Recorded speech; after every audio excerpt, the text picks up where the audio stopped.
Thank you, Mr. Chairman. On the morning of January 4th, Mr. Secretary, you were in the critical care unit. The acting Secretary of Defense was vacationing in Puerto Rico, and President Biden was unaware that you were not in the chain of command.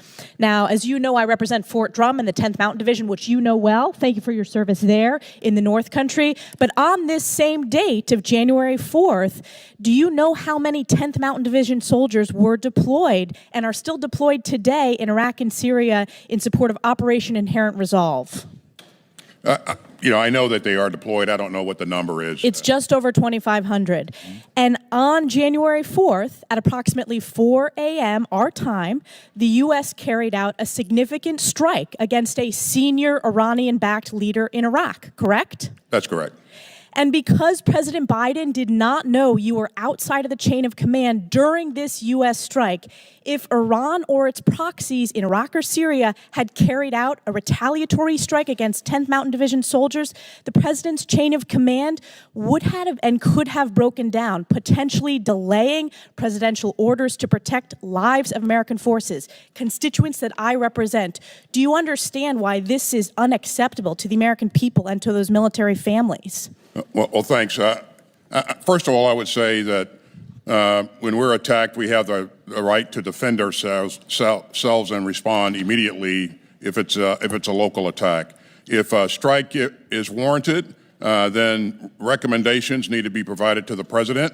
Those recommendations come through from me, and after I've consulted with the chairman of the Joint Chiefs and also the combatant commander. The deputy secretary would have done the same thing, and she has all of the capabilities and situational awareness to do that. Except the president wasn't aware. The president of the United States was not aware that you were not in the chain of command. So God forbid there was a retaliatory strike. Yeah, that would have caused potential delays, and it is unacceptable. Let me ask you this. What disciplinary action would a junior service member face if he or she failed to properly notify their chain of command and failed to report for duty? If a service member was in a hospital, I think the chain of command would be concerned about why they were in a hospital and make sure that they're doing the right things to take care of them and their families. But don't you think it's their responsibility to notify their commanding officer?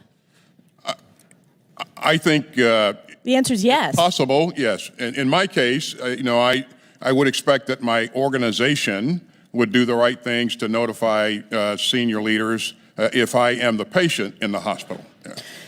It is unacceptable, and you have admitted as such that there was a breakdown in communication with the President of the United States, and I highlight the exact time, 4 a.m. January 4th, when you consider 10th Mountain Division soldiers and the potential for a retaliatory attack. That breakdown is unacceptable, and you said something very important. You said there was never a break in command and control. But yet the President of the United States was not aware that you were outside of the chain of the command. So is the President not a part of this command and control? Don't you believe that the Commander-in-Chief and the SecDef, that is critical for command and control?